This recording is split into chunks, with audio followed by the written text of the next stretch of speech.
The property owners are Prince George Winyall Parish Church. The applicant is Prince George Winyall Parish Church as well. It's an addition of a one-story, 5,400 square foot parish hall and a connecting atrium. New addition is alluding to the historic, I don't know how to say this, I always get it wrong, Episcopal churches of the colonial 1700s era, such as St. Stephen Episcopal Church. New addition, number 2, new addition will be connected to the existing administrative building via an atrium connection. This will link the two structures with a perpendicular circulation path that leads toward the historic church and cemetery. Number 3, the connection to the existing administration building will occur by adding a second story to the existing building, thus providing a strong roof form that will connect to the atrium. We think this is will be a dramatic presence to the city. We want you to be able to stand on Scriven Street and say, which building is the oldest? I mean, that is our aesthetic view of it. We're tying in Prince Frederick, elements of Prince Frederick, the old gun church. We have the ends of the church, that the Bourne building, which is built in the 1920s, is on there. It's on the parish, on the church building itself, and the windows will match the windows that are in the church by design. This is tying in so many different elements. We're just have worked hard, like I said, meeting and how do we beautify not only Georgetown, meet our needs, and add a lot to the community visually, and we want something the whole town to be proud to view at. And we are a church, and we're a welcoming church. We welcome anybody, and we look forward to it. I did want to share that was the goal of the Master Plan Committee, to have a visual impact on Scriven Street and for the city to say, this is an old structure all the way across. From the standpoint of residential versus commercial, I might add the 200 block, we have the Jewish synagogue sitting right there on the corner. Unfortunately, that congregation is not as big as it used to be. We had Masons in the old Colonial Bank on the other end. We had the public library, which was the jailhouse, then became the parish or the administrative offices of the church. So if anybody has moved into a neighborhood, it's so different from what we've had. And yeah, fortunately we're going through a good change of congregational additions, which we're trying to meet those needs and serve the church, the congregation, and the public as well. I think this is a great example from the comprehensive plan. We have a big institutional religious structure that we really don't have guidelines except for residential guidelines. And that is one of the things you guys are tasked for in the comprehensive plan. You have waterfront guidelines, you have industrial and institutional guidelines, and you have commercial guidelines.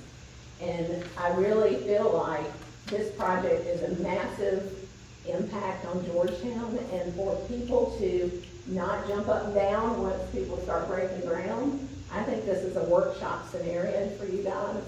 I do think a lot of it is beautiful and wonderful, but I am concerned about the structure as it flows down Scriven, the massive amount of brick, the transitions from one structure to another. You've got beautiful white pillar columns on the High Market side, and you transition to brick, and I believe it's brick veneer. I don't see any material. It's brick. It's solid brick on the column. Yes. Okay, I think the plan is brick veneer. Well, they're a veneer. I might have said for the wall, but if it's a veneer, it's a term. But anyway, just want to encourage maybe that consideration by the board. I don't know what the timing is for the construction, if it will be phased in or whatever, but I think some of those details might be further discussion. But I wonder how many total square feet are being added. I only ask this because I wonder what idea is being given for parking.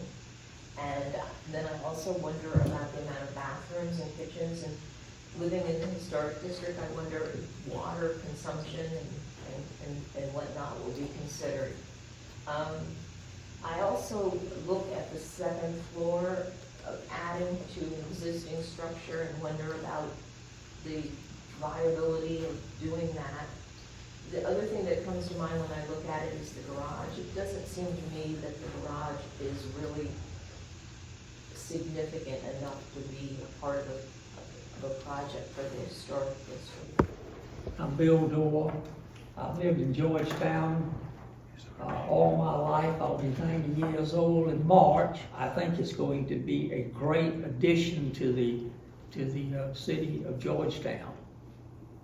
As I say, I can recall the changes that have been made there, and I would hope that this committee would approve what is being, and I know you have a tough job.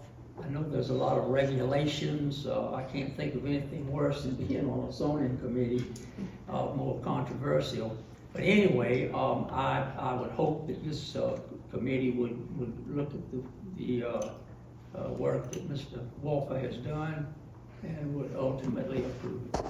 Where I have the biggest challenge is a 100-foot long, 40-foot tall building built in the middle of a residential block, and whether that can be configured in some other way to make it less of a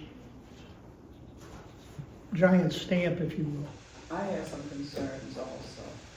And the concerns that I have is that the last time you came before us was to move the house, take down the house in the back, and it was left that you were supposed to come back to the board, and it never happened.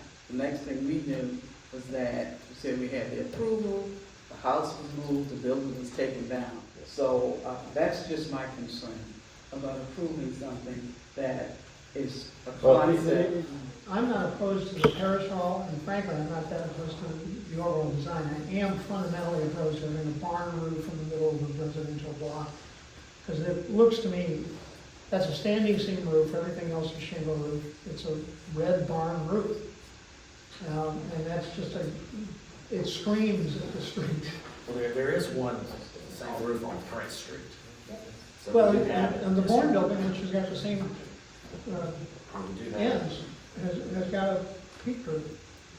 So I mean, if you could agree to simply substitute that, the mansard roof for a barn roof,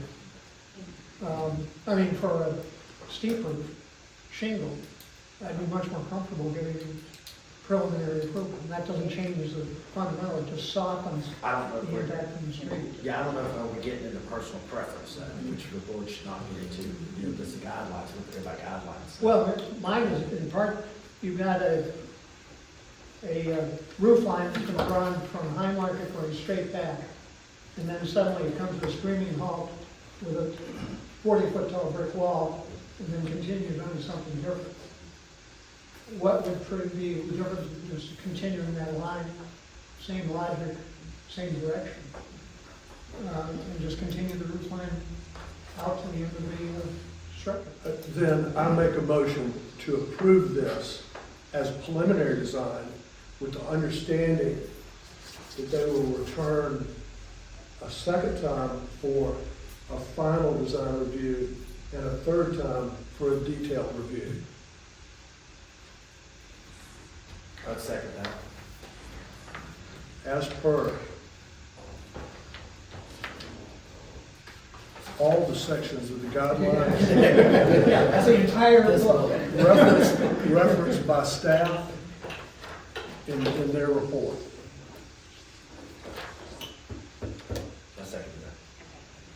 Second. Ms. Graves? Yes. Mr. LaRoe? Yes. Ms. Smalls?